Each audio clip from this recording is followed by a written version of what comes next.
This is Mattitude, the podcast, your favorite Eurovision podcast, with your host, Matt from ESC United. This podcast is funded by viewers and listeners like you through PayPal and Patreon. If you want to support the show, visit our Patreon page. Now enjoy the show. What's up, you fools? It's Matt, ESC United, your favorite Eurovision channel, and welcome to our Mattitude podcast, also known as Know-It-Alls. Thank you for returning. Hope you had a good week. It's been another week in June. We're wrapping up the month of June now, and it has been fairly quiet in the Eurovision world, but that doesn't mean we have to stay quiet, because there are always some things, moving pieces here and there. So let's talk this through. And as always, if you want to follow us, of course, we are on iTunes and all of that stuff.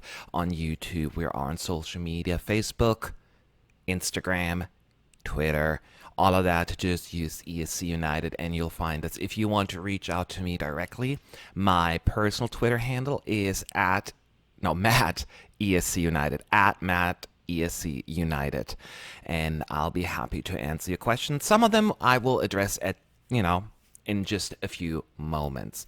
But let's talk through the news. It's going to be probably a shorter podcast, only because there's only so much that has happened. So let's delve right into it. And once again, I want to thank for your supporting the show on Patreon and PayPal. I couldn't do it without you, so thank you. So last week, we focused heavily on the host city situation. We went through all the cities that are currently in the running trying to host it, and that there are some leaders and some that have like a long shot. And I got some really good feedback from all of you as well, because I shared my personal top three. And if you listened, it was basically Amsterdam, Rotterdam, and The Hague. And a lot of people messaged me saying, Matt, The Hague is not going to happen. And the reason for that is they just don't have a suitable venue. The ones that they're referring to are just not suitable. I think one doesn't have a roof. The other one would be a somewhat temporary tent kind of situation that they would put up. So that is definitely not what I delved into. I didn't know all of the details. I looked at what was available online as far as the breakdown, the capacity, and all of that. So that certainly would have had a significant impact on my decision making as well. Although I mostly really did mine geographically, because, I want to stay in a big city and be where the fun is happening. So Den Haag at least is somewhat near where Rotterdam and Amsterdam's at. So I picked that just by default. But you guys were right about that. The Hague is not a suitable venue for the Eurovision Song Contest 2020 based on the requirements set by the EBU. And sure enough, we're down to 7 cities as The Hague is out. They withdrew their bid, so we are for sure not going to The Hague. So that is definitely something that you need to be aware of. The city has decided to withdraw, almost said from the contest, but from the hosting bid kind of situation. And as I pointed out, they had like the one place where there was no roof. They would have to build a roof, or the other one was just a temporary kind of structure that they would have to build. And that was just not really an option. So ultimately, looking at all the pros and cons, they said, you know what? We cannot do it. It's just not feasible, and therefore we will withdraw our bid. And very important also to point out, even though they have withdrawn their bid from hosting the contest, they are still wanted to be involved in the process somehow. And guess what? They have thrown their support behind Rotterdam. So Rotterdam got another big endorsement here from the Hague municipality, I believe, or what. That is definitely that they will offer hotel rooms to Rotterdam if they will host it for people to stay at in case they need it. They will also said they would be happy to host some of the other side events that are taking place during the contest. And along with like the South Holland region that also voiced their support for Rotterdam. Rotterdam is definitely getting a lot of vocal support and slowly climbing to be the top contender here. Maybe we misjudged this one. It's still going to be Amsterdam, but from what I'm seeing here, I wouldn't be surprised if this is what's going to happen. So The Hague is out. It's the second city already to withdraw from the race. Previously, I talked about it last week. Leeuwarden also withdrew from the contest. I always want to say from the contest, but from the bidding process. Their reasoning was because their roof, I believe, was too low, and therefore the venue just wasn't suitable. So we are two down and six to go, I guess. We have seven cities still in the running. Who is going to win it all? Is it going to be Rotterdam now? Maybe Amsterdam is still holding on strong, or maybe it will one of the other candidates. Utrecht, Maastricht. Who knows? Who knows what's going to happen? But that's where we're at with the hosting situation. Once again, we'll still have to be a little bit more patient because the host city will not be announced until August. Now, that is at least a month away, over a month, basically. It could be early August, could be late August, but I would think it's going to be early to mid-August would be my guess, but I'm not 100% certain. I'm still standing with my hope. As I said, I want to go to one of the bigger cities. It's just more convenient for us folks traveling from far, far out.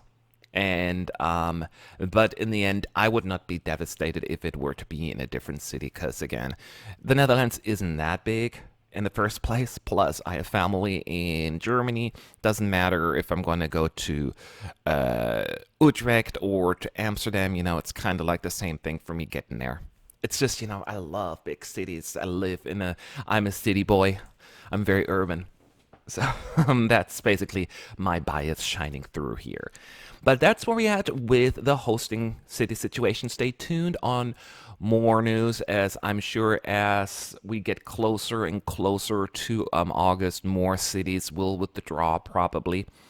And let's see what's going to happen. The biggest news I think that happened over the last week, let's talk about it real quick. It's probably one of the more controversial topics in some ways because you can't help it, but it is a little bit political. And as apolitical the contest is supposed to be, we all know that the real world is a little different. And I think what I may be referring to, but let's talk this through. A lot of folks, we've been talking about it, that there is a potential debut of Kosovo at the Eurovision Song Contest. Kosovo has a broadcaster, but RTK, I think, is the name. But there was, of course, always that whole thing, how is Serbia going to react to Kosovo's participation? And there are a bunch of other countries that do not recognize Kosovo as an independent nation. In case you don't remember all of it, it was in 2008 where Kosovo declared its independence from Serbia. Serbia certainly did not acknowledge or recognize that independence, so there is a whole lot of stuff going on, and they are not in the EU, in the UN right now, and all of these things play into this whole situation. But let me explain. So Kosovo has had this desire and hope to take part in the contest. And we were hoping maybe 2019, potentially now 2020, but there has been a significant change or update that has happened within the EBU. And let me explain. So there was the General Assembly meeting, and they did a vote. A vote was taken on a specific proposal, and that proposal could have had made Kosovo's entry into the EBU and the contest a whole lot easier. One of the requirements is a proposal that would have removed the requirement for all these EBU members to first belong to what they refer to as the International Telecommunication Union. So you first have to be part of that union in order to enter the EBU. Now, Kosovo's broadcaster is not in the ITU. That's the acronym for it, because it's only open to members of the UN, the United Nations. And as I pointed out, Kosovo, not a member of the UN as of right now. Therefore, they cannot enter the ITU and they cannot enter the EBU because they're not part of the ITU. Now, the proposal was put forward that no longer should be a requirement to take part or become a full member, right? To the EBU. That vote came in, and the results did not come in Kosovo's favor because they voted it down. 673 voted against it. Only 400 were in favor, and then a total of 113 did not vote. So they abstained from voting. So that did not go through. Therefore, the requirements will not change. You still have to be an ITU member in order to be part of the EBU, from what I am hearing. And keep in mind, all EBU members voted. This is unrelated technically to the Eurovision Song Contest. So there are all the members that are not in the contest, like Slovakia, Bosnia-Herzegovina, you name them, they all are eligible to vote because there's more to the EBU than just a song contest, even though that's like their flagship event kind of thing. But they all voted and they said, nope, the requirements should not change. That kind of puts Kosovo's broadcaster RTK in a predicament. And in a nutshell, I don't think we will see Kosovo debuting at the contest anytime soon. And I know that there are a bunch of countries that are that do not recognize Kosovo as an independent nation. Serbia comes to mind, of course, and there's Greece, Spain, Armenia, Russia. So there are a bunch of countries. They have their own personal reasons, internal struggles, why they don't want to open that can of worms and support Kosovo, because then Spain may have to recognize Catalonia, and then Armenia has to the whole other. You don't want to go into all of that. So at this point, that hope has been smashed for Kosovo to take part in the contest, at least in the near future. And of course, the Serbian broadcaster is happy about that. They thought that this vote was a completely political decision, and whether or not that was, I don't know. A lot of countries, most countries in the EBU and the UN recognize Kosovo as an independent country, but not all of them. And they clearly didn't have enough support. Now, keep in mind, this particular vote was not just a Kosovo vote, right? Because Kosovo was not. It's a prime example here, but it's not really what this vote was about. At least the name of Kosovo was not on there. So let's wait. How this thing will develop. Let's not. It doesn't look as Kosovo will join the EBU anytime soon, giving them the right to take part in the contest. So we may have to wait a few more years or undetermined time. I don't even know. Is it completely impossible for them to join? No. They could technically receive an invite from the EBU and the broadcaster, similar to what's happening with Australia right now. But to be perfectly honest, it's highly unlikely. It's highly unlikely that's going to happen because the EBU knows this is such a hot topic for so many people. And by bringing in Kosovo, they potentially risk alienating other countries, mostly Serbia. While there are other countries not recognizing Kosovo, they're not quite as upset about it. It's more like a diplomatic, self-interest kind of approach by a lot of countries. But as of right now, it's probably for the people in charge, the EBU may like, okay, we don't have to deal with the potential conflict of having Kosovo in the contest and then Serbia potentially withdrawing and then making the contest even more political than it ought to be. So it sucks that we are at this place still in our times, about this, but that's the reality that we live in. And yeah, as if you're going to ask my personal thoughts about it,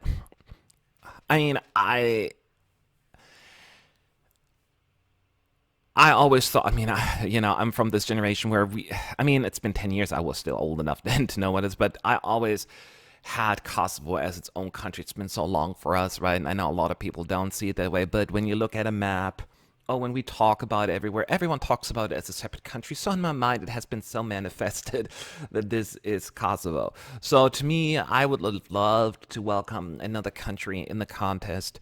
I respect the decision. I understand why it was taken, and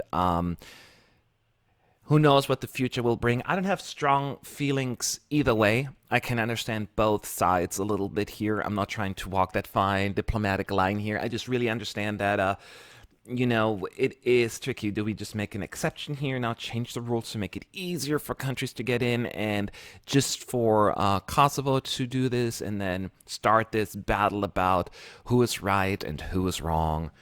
Let's not get into this. So this is what's happening right now. We will not have Kosovo most likely in the contest in the near future. Sad news. I mean, we had Kosovan artists take part, as part of Serbia before, so then we had that, but not as a standalone country. So I guess we need to focus on bringing in other countries to maybe bring up the number. Kazakhstan. Bring back some Luxembourg, maybe? I know some countries already said they will not be back, such as Slovakia, Andorra, yada, yada, yada. But we need to have a new country or returning country back in the contest in the near future. So, what are your thoughts about this? You happy? You sad? Give me more details about it. Love to hear. Okay. So the next thing I'm going to talk about is a little bit more of a fun, random thing because, as I said, if you go to my Twitter, Matt ESC United, I ask, what do you want me to talk about as well during my actual podcast? So one person, James Habitan, said close calls among borderline qualifiers since the semifinals were introduced and how the old new system would change those results as well.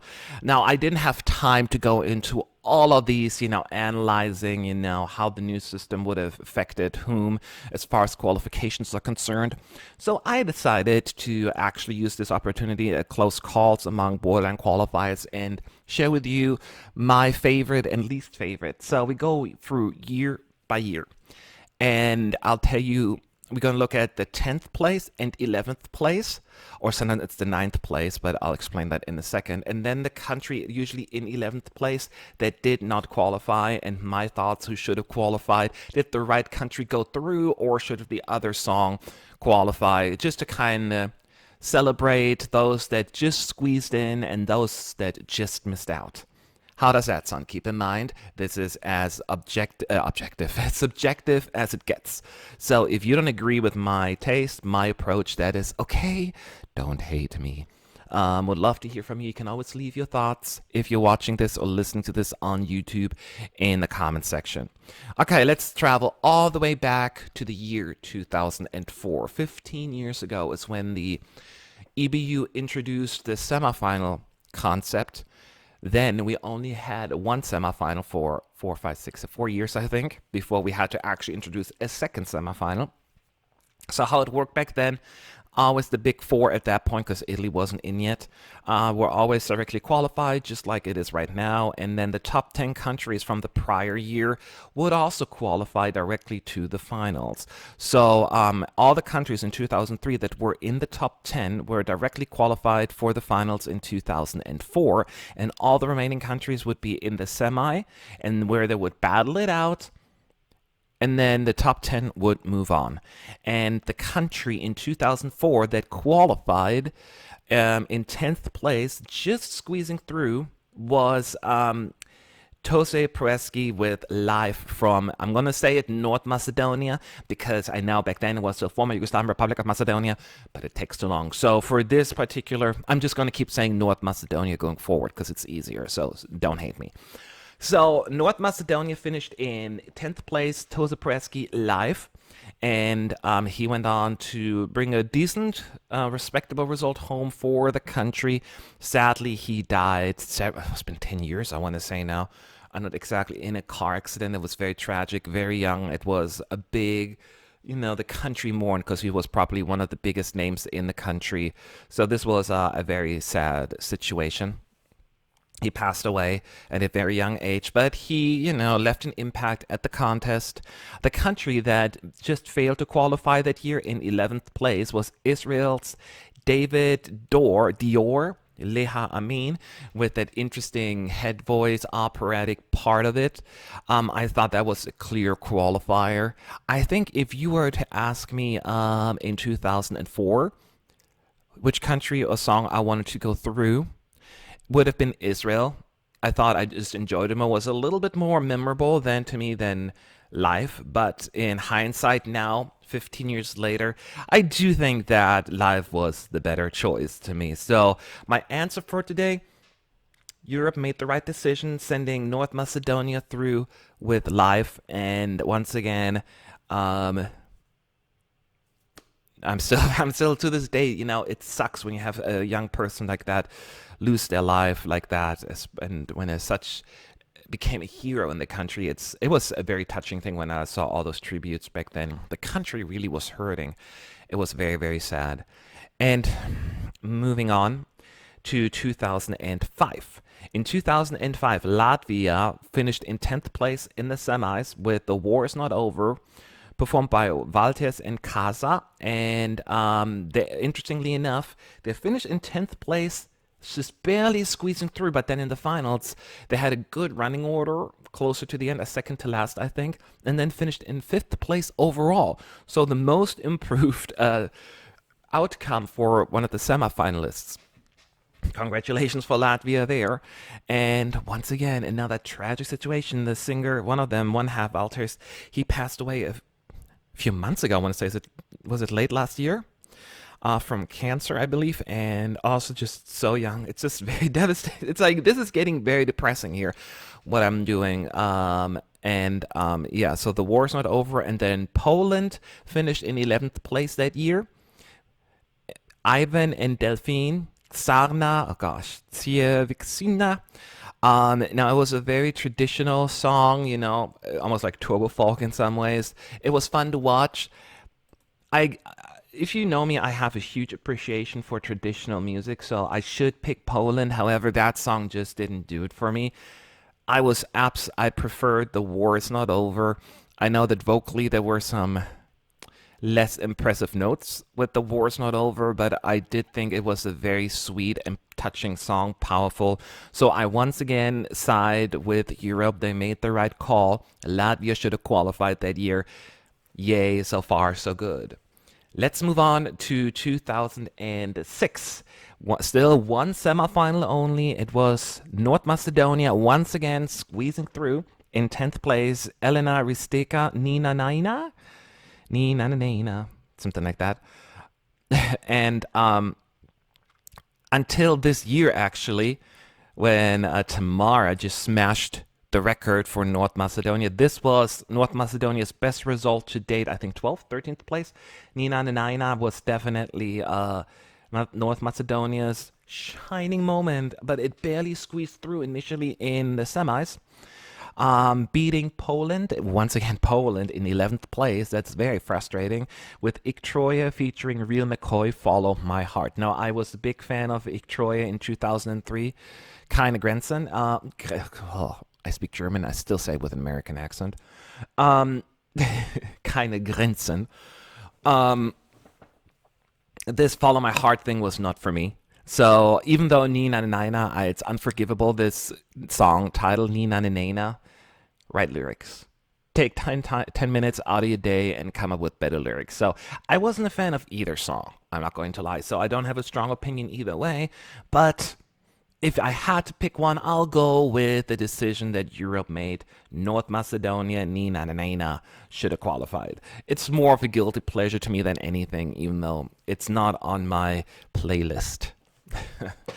All right, who else? We have 2007. That was the last year where we had the one semifinal system. It was Moldova, Natalia Barbu, Fight.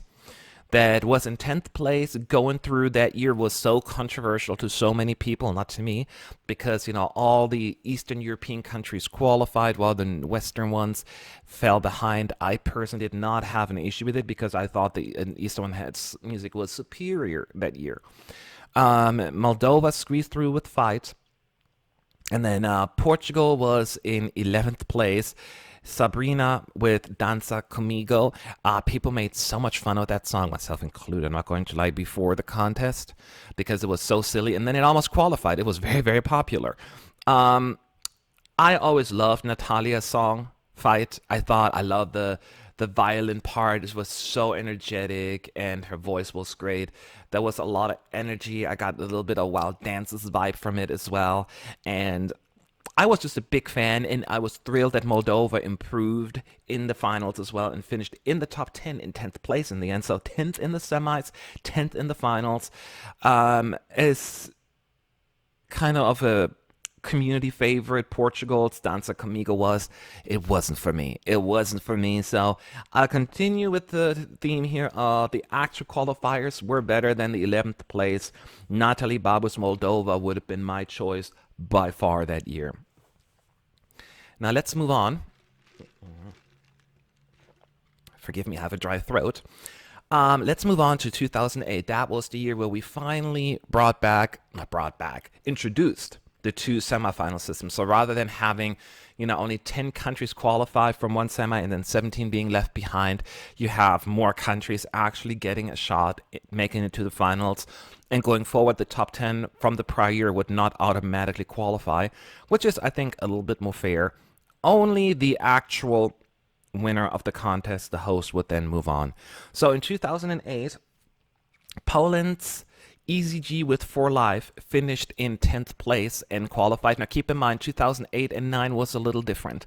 Only the top 9 of the results would qualify, and then a jury, because back then it was 100% televote, but there was still a backup jury. They voted also one song through. So it didn't have to be necessarily the 10th place, could have been the 12th, 15th place. Anyone between 10 and last place would qualify.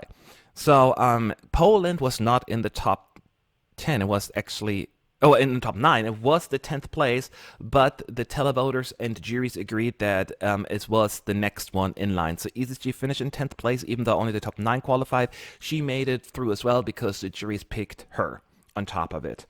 So I'm putting her in here as the song that is the borderline qualifier. The one that just missed out was Slovenia's Rebecca Dremel Vrak Same. I feel bad now because I already dissed Poland twice in my ranking here. I always pick the other song. I once again have to go with the other country, Slovenia. I feel so bad, Poland. But Easy's G song was fine. I didn't hate it, but it was very ordinary. It's such an ordinary ballad that people always say, it sounds so American. I don't know as many people listen to this in America either, but I get what they're saying. ESG is American as well, right? But Slovenia's song to me was just so much fun. It was so 2000s Eurovision, Eastern European fun music, and it didn't come as well together on stage, but the song itself to me was just so much fun, and I really wanted Slovenia to go through that year. I'm still sad it didn't. So in semifinal 1, I will go with the non-qualified Slovenia. To me, that should have qualified instead. In the other semifinal, we had Albania, Olta Boca going through in 9th place. The 10th place was actually North Macedonia, again with Tamara, Adrian, and Vrsak. Is that how you say it? With Let Me Love You. Again, that's, yes, the same Tamara who just broke the record for North Macedonia this year, winning the jury vote and finishing in 7th place overall. She didn't qualify then, although there was like that big outrageous thing. Even though North Macedonia was in the top 10, they didn't qualify because, for that reason that I just explained, because the juries picked a different song as the qualifier. It was actually Charlotte Pirelli's Hero. Yes, Sweden wasn't even in the top 10 that year, but the juries were putting it through anyway. So between those two, I once again don't have, they were both fine to me. I'm going to go with North Macedonia on this one, even though a lot of people love the Albanian song. I think I just thought that Let Me Love You was a little bit more modern and a little bit, kind of more fun, a little bit more daring. And but again, it's kind of more like a wash almost between those two songs. But since I invented this game, I have to play by the rules. So North Macedonia is who I would pick. Let's move on to 2009. We still have that weird rule in place where only the top 9 will qualify and the juries would then pick the 10th qualifier. Romania's Elena, the Balkan Girls, finished in 9th place. North Macedonia next time. Once again, North Macedonia in 10th place did not qualify because a different song was chosen by the juries. Between those two songs, I'm not going to lie, the Balkan Girls is exactly what I don't like about the Eurovisions of the older days. This very thin pop, sexy song. Next time song was a little bit more genuine. Now, it was not a masterpiece. It was a little just very Eastern European rock that didn't leave a big impact, but it felt a little bit more sincere and genuine to me, so I would have picked North Macedonia between those two if I had the power. That would have been my choice. Then in semifinal 2, Lithuania's Sasha Son, Love, finished in 9th place, and then Serbia, Marko Kohn and Milan with Cipella was the unlucky 10th place. Again, if it was this year, they would have qualified because top 10, right? But that year, the juries went with someone else. Between those two, I don't have a strong opinion about either song, but I dislike Love less. Chapella to me was really painful to listen to. So Lithuania, Sasha Son, even though not anywhere on my radar these days, between those two, I would have given him definitely the upper hand. So Son should have gone through. Right decision overall between those two songs, at least. So now in 2010, it's a little easier. We have the juries and the televoters providing 50% of the results in the semifinals. So always the top 10 at this point will go through. There's no more only one jury qualifier and 9 televote stuff. No, not anymore. Now it's 50-50. And in 2010, Moldova once again in 10th place with Sunstroke Project, Runaway. And in 11th place, just missing out, was Kunkuis Gayat. I cannot pronounce the name of the band or the song title, Ciolki Ila. Moldova became a meme, right? We all know that. It became famous for this epic sax guy. So for that alone, I guess, Moldova was the right call. We had that moment. Two things. So first of all, Hey Mama to me was 100% better. It was catchy. It was fun. I never liked Runaway. It always rubbed me the wrong way. I didn't felt as their vocals mashed well, and I just didn't like that song at all. So on the other hand, Finland's song, I think I put this as my favorite non-qualifier of all time. I love that song to bits.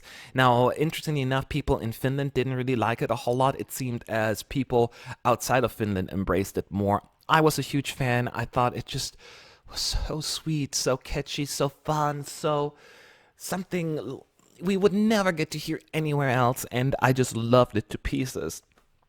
So to me, I feel as I'm going to be in the minority here, but Finland was by far my choice here. I was so devastated when Finland didn't go through, finding out that it missed it by just a few points. And Moldova was the one that kicked them out. It was devastating to me that year.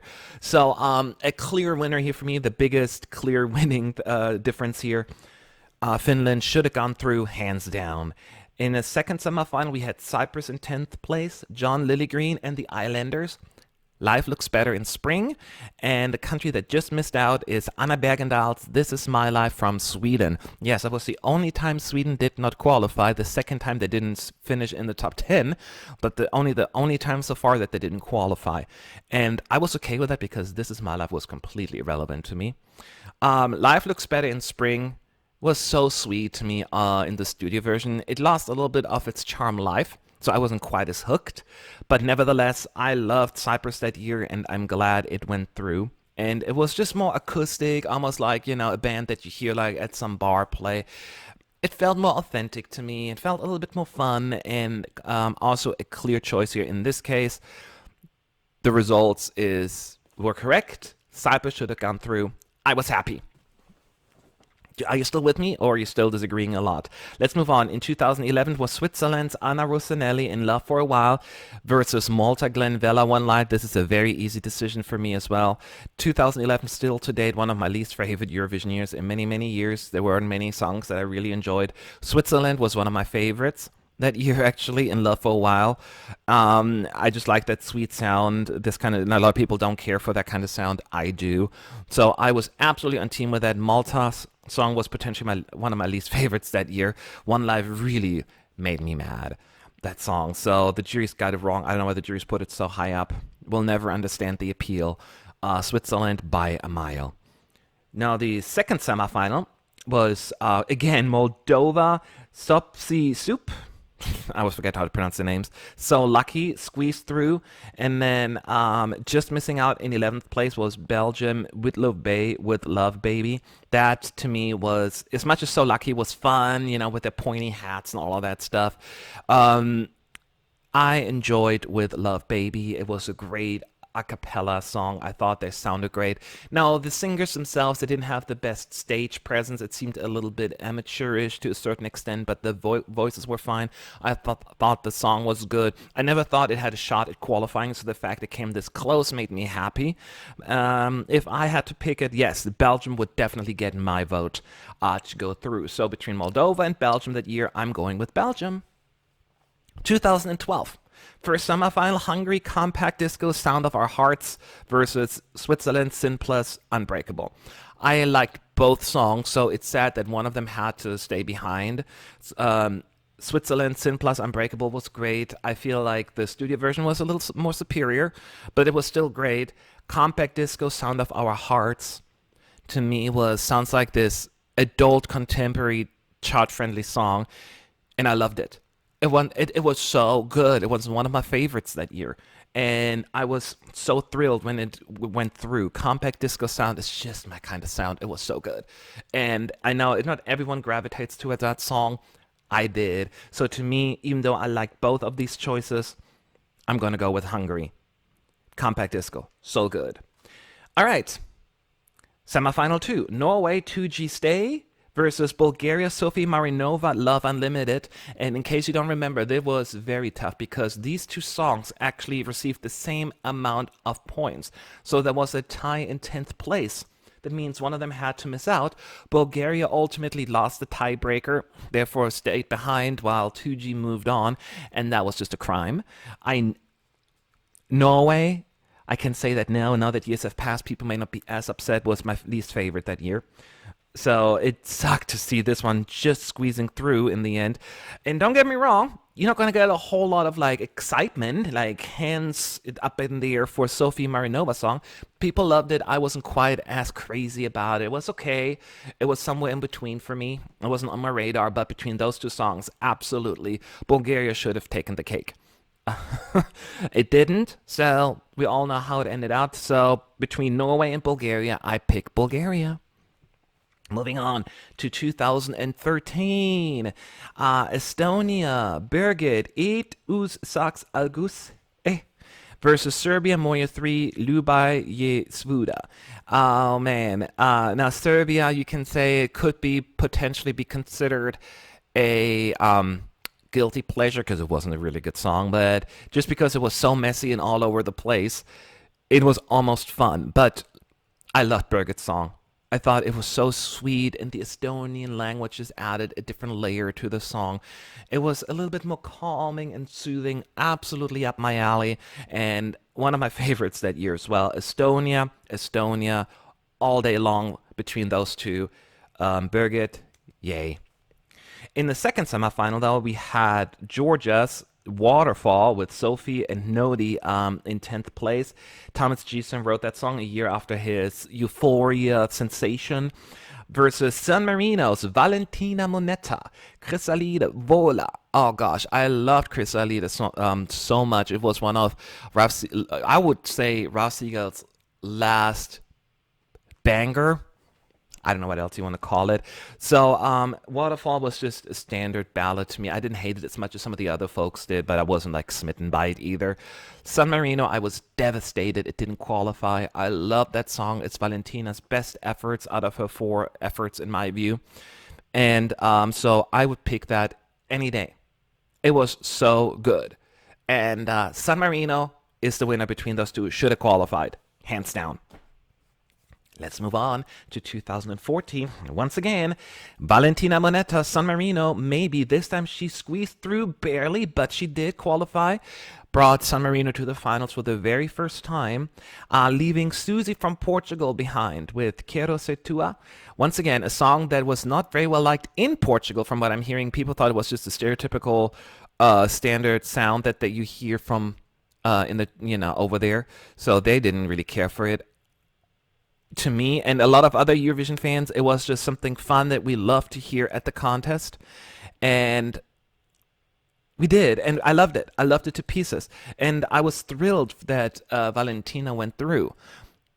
I just liked Portugal better that year, and I feel like I'm betraying my dear beloved Valentina, but I have to go with Portugal.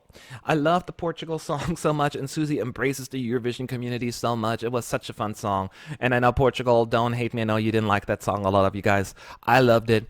Should have qualified. Absolutely. I would pick that over San Marino. I know, and it sucks because that would mean we wouldn't have a San Marino in the finals until this year. So maybe it's a good thing that I don't have the final say. And then in the second semifinal, we had Slovenia, Tinkara Kovac, round and round. Finishing in 10th place, qualifying, and Lithuania's Vilija with Attention just missing out. Right call. Attention was just such an odd song. So weird, shouty, yelly. It was almost intriguing, but Slovenia's just had a more ear-friendly song to me, so absolutely it's got to be Slovenia here, my choice. Moving on to 2015, my first controversial decision, or not my first, another one I should say. It was between Albania, Alhajdas, I'm Alive, finishing in 10th place, and Moldova, Eduard Romanuta, I Want Your Love in 11th place. Alhajda is such a great singer, and she deserved, in my view, a song that was a little bit better than what we saw. I just didn't like I'm Alive. I didn't like the melody. I didn't like the progression of the song. It just wasn't for me. And Moldova's I Want Your Love is a trashy song, right? It's really, really trashy. Every once in a while, you gravitate towards a trashy song, even with the staging, with the cop strippers or whatever it was. It was so over the top. Yet I would have chosen it over Albania that year, only because I just didn't click with I'm Alive at all. At least with Moldova, that was a fun factor that came into play and made it more memorable. So this is why I'm saying a controversial decision. I actually would have picked Moldova over Albania that year. Don't hate me. Don't hate me. I hate myself for saying this. The second semifinal, it was between Azerbaijan, Elnur Husseinov, Hour of the Wolf, versus Malta's Amber Warrior. And another fairly easy decision. I really enjoyed Azerbaijan that year. Hour of the Wolf, I think Elnur has a beautiful voice, and Malta Amber's Warrior was just not for me. I don't know what happened to Malta for a few years, that song. I don't know why they kept picking these fairly uneventful, irrelevant, melodically songs, and that's how I felt about Warrior. Absolutely, Azerbaijan was the right call, in my view. So, yes, the results got it right. 2016, who do we have in 10th place? Croatia, Nina's Lighthouse. Yes, Croatia returned to the contest and qualified barely, but they did. Missing out barely was Bosnia and Herzegovina, Dalal and Dean featuring Anna Rukner and Jala with Lubaye. I'm okay with the outcome. Croatia's Lighthouse was fine. I wasn't like wowed by it, but I thought it was a nice song. I liked her voice. It worked really interesting live. Didn't sound as good. I never liked Bosnia's song that year, and they really just got so high because of the televote. Bosnia and Herzegovina has a lot of televote-friendly support in many countries, so I think that finished higher than it should have anyway. I didn't like it at all, so that by default gives Croatia the edge here. So Croatia was the right call, I will say. In the second semifinal was Serbia's Sanja with Goodbye, Shelter. And then again, North Macedonia, Calliope Dona. Once again, just barely missing. I like them both. This is a tough call. Initially, I liked Goodbye better, like pre-contest, but Calliope just always wins me over. And I will go with Dona. I feel as North Macedonia should have qualified that year, but Shelter was a good choice as well. So I cannot cry over it because I like them both, but my heart tells me North Macedonia should have qualified. Calliope, the queen. Am I right? Am I right? All right, 2017. Let's keep this thing going. First semi, Greece, Demi, This Is Love versus Georgia's Tamaras, Keep the Faith. I like both songs now. Greece's song, This Is Love, a very generic pop song, that we've heard before. I find it enjoyable enough, inoffensive. A lot of people didn't like Keep the Faith. I enjoyed it. It was a heavy song. I knew it could be a jury favorite, and it did well with the juries, but it just wasn't enough to qualify. I'm still mad how Demi chickened out on the big note and how the backup singers had to do the legwork there. I think I would have picked Georgia. I like Georgia better that year. It's just a personal taste thing. I wasn't upset with Greece qualifying. That song was fine. But I think I would have picked Georgia if I had the power. And that's what this game is all about. And the second semifinal, we had Denmark's Anya, Where I Am, in 10th place, making it through. And just missing out is Serbia's Tiana's In Too Deep. Denmark to me. I didn't even like Denmark initially that much. It grew on me. That was definitely one of the bigger grows that year. And I never clicked with Into Deep. It was fairly irrelevant to me. It was there. It existed. And then when it was over, it was over. So I was not really crazy about Serbia's song that year. So I will definitely go with Denmark, Where I Am. Yep. All right, we're almost done here. 2018, last year, Finland, Sara Alto squeezed through with Monsters in 10th place, just missing out. Azerbaijan's Isol's Cross My Heart, X My Heart. I said it before, I will say it again. If Sara Alto would have picked, not Sara Alto, but the Finnish folks, I should say, would have picked Dominoes, I would have definitely been on that train, on the Sara train. Monsters to me was just not quite as exciting to me. Cross My Heart, also a very generic pop song. I'll get that as well, but melodically, I just liked it better. I clicked with it more, I guess. But yeah, it's not a masterpiece by any stretch. It was the first and only year so far where Azerbaijan failed to qualify, and I would have chosen Azerbaijan over Finland, actually. Another controversial decision by me? Who knows? Let me know. And then in the second semifinal, Hungary's AWS finished in 10th place over Romania's Humans Goodbye. Fairly easy decision. AWS was awesome. Awesome. Should have qualified. Glad they did. Romania's Humans was a little bit irrelevant. 80s rock sound. Wasn't horrible, but it was just there. So between those two, definitely I would have chosen Hungary. Not a competition there. So there you have it. And then this year, let's talk about the countries that finished in 10th and 11th place. Xena, Like It from Belarus, was the 10th place. Poland's Tulia's Fire of Love, Palisier, was in 11th place. If you paid attention to our coverage of this year, you know that Belarus was really far down in my personal ranking, just not for me, that song. Poland was one of the biggest growers this year, so absolutely Tulia should have qualified. I was sad they didn't, and the fact that they missed out because of Belarus, really upsetting. I'm like, really? I don't get it. I don't get how Xena scored higher than this. This was to me just a Disney album reject, for the lack of a better word. So this was very upsetting to me. But there you have it. Poland, I was on your side. It just wasn't enough. I don't have enough power. And then in the second semifinal, the last one was Denmark, Leonora, Love is Forever in 10th place. Missing out was Lithuania's Jury, Run with the Lions. Got the big boost. Lithuania by the televote. Just the standard 12 points from Ireland, United Kingdom, and other countries that always vote for Lithuania. But Denmark still had enough points to squeeze through over Lithuania, and I'm thrilled. I didn't like Run with the Lions a whole lot. It was very inoffensive, unremarkable, and just flat out non-existent. And the fact that it almost qualified was like, oh God. That's why I'm glad we had the juries. But Denmark, Leonora's Love is Forever was very, I wouldn't even say polarizing. It seems as a lot of people didn't like it in the Eurovision community in particular. It seems to be more liked outside of it. I love the song and I stand by it.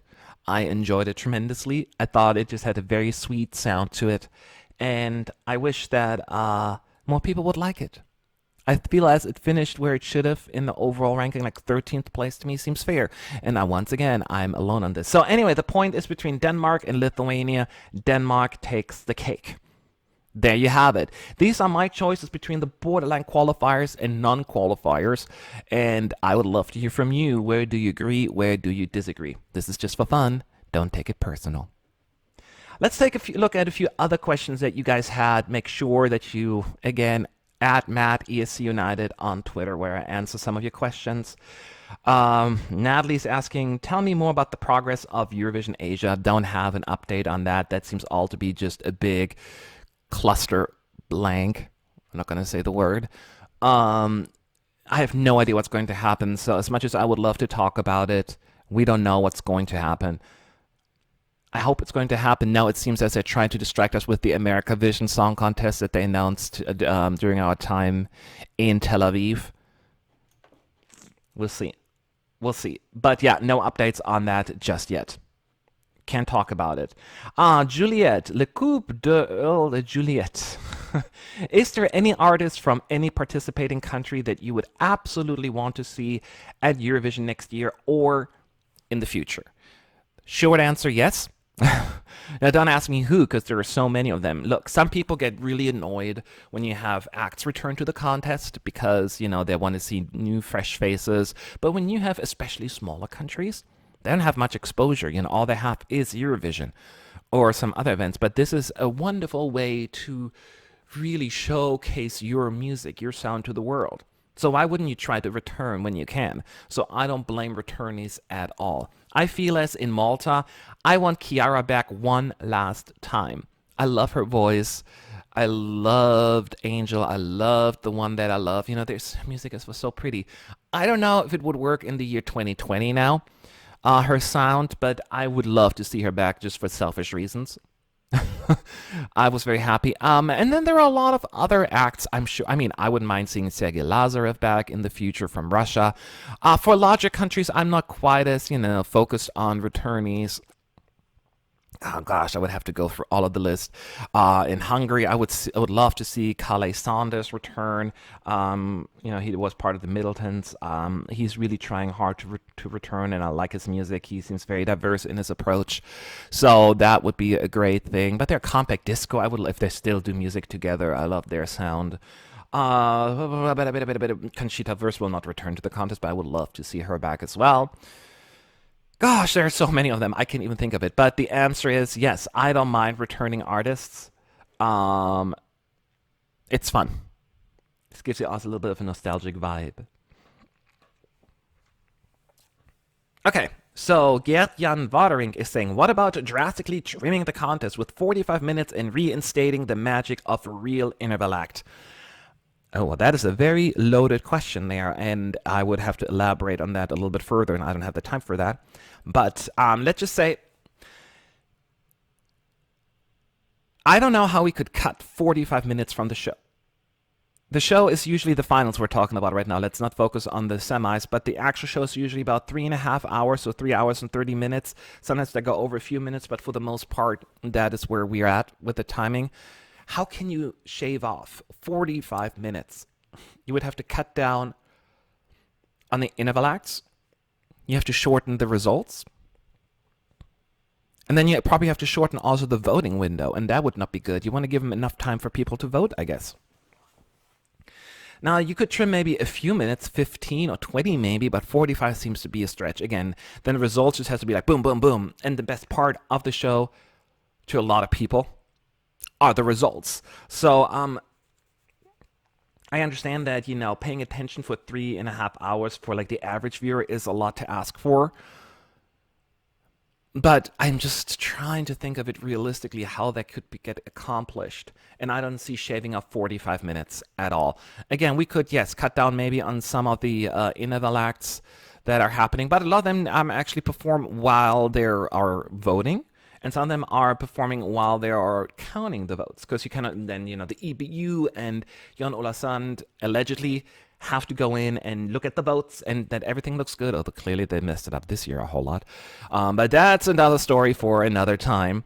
So they need time for that as well. So I don't know how realistically we can shave off much of it. Let me know what you guys think.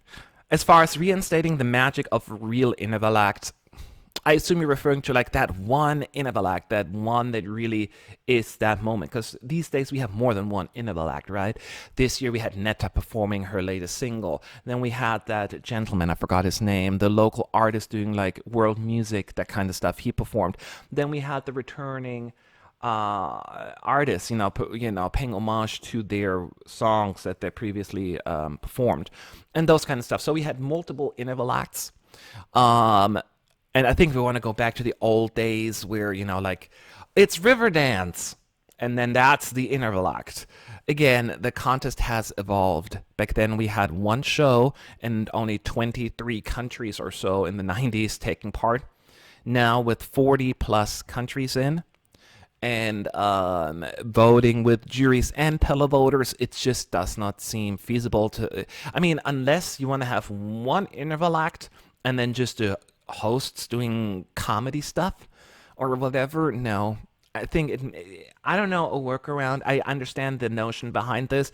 It would be kind of cool, but I think just with the layout of the contest these days, it just wouldn't function. It wouldn't. I just don't know how they could implement that. But it's an interesting question, and I would love to hear from others and if they have some insight into it. But my initial reaction is, as much as I can see where, cutting down the contest to like by 30 minutes can make sense for the casual viewer, I just don't know how we could accomplish that. Gray Nerd is saying, bring back the live orchestra demands could be worth discussing. So that is what I'm probably going to bring back, that topic at some point. But then I want to have someone else on there with me, so you not just cannot listen to me, as I will be bringing on guests and podcast guests in the near future. It's another thing where I'm saying I'd love to have the orchestra as an optional thing for the artists. I understand the issue with it, them having to learn 40 plus songs. You have to have more space. You have to have more money. You have to rehearse more. And if the orchestra messes up, that could hurt the actual act. You know what I mean? So there are so many different factors that come into play that you don't want to necessarily jinx your chances. So I love the orchestra, and music has changed though a lot. Yes, we still have ballads that you have beautiful strings that you can utilize an orchestra with. But should you have an orchestra all prepare when only 6 or 7 countries will use it? And I get logistically it's a nightmare, and financially, and oh gosh. So yes, in my head, my heart says, bring back the orchestra. But my head is telling me it just doesn't make sense in 2020, or in this day and age, I should say. So man, I would have to kind of marinate over that for a little longer, for selfish reasons and selfless reasons. You have to kind of look at both sides. So yeah. So those are some of the questions that you've asked, and we're almost reached now the 1 hour mark anyway, and I'm going to leave it at that. So if you want to ask questions, make sure to follow me on Twitter, Matt ESC United. I will answer them to the best of my abilities. And people are also asking, Matt, you doing podcasts? Where are your live streams on YouTube? Don't worry, they are coming. Just right now, it's a very slow season. Not a whole lot happening. Not a whole lot to talk about as we approach, the contest that we have the host city, and Junior Eurovision approaches. That's when we'll start a little bit more delving into the details, and I'll be live quite a bit. So just right now, I do what I can. I do what I can. There's only so much to talk about, and I need your help. Talk to me. What do you want me to talk about? There's only so much I can do. So thank you so much for tuning in, and I will be back in a few days with our next podcast. In the meantime, you'll find me on Twitter. You'll find me on our forum on escunited.com/forum. There are many other places where you can find me. And let's have a conversation. Let's not stop. Talk Eurovision. Let's fight this PED post Eurovision depression together. It should never ever happen. Be an issue. There's always something to talk about. So thanks again, everyone, for tuning in for today. This was a very casual podcast, and I will talk to you all very soon. Have a good day. Have a good night. Have a good whatever.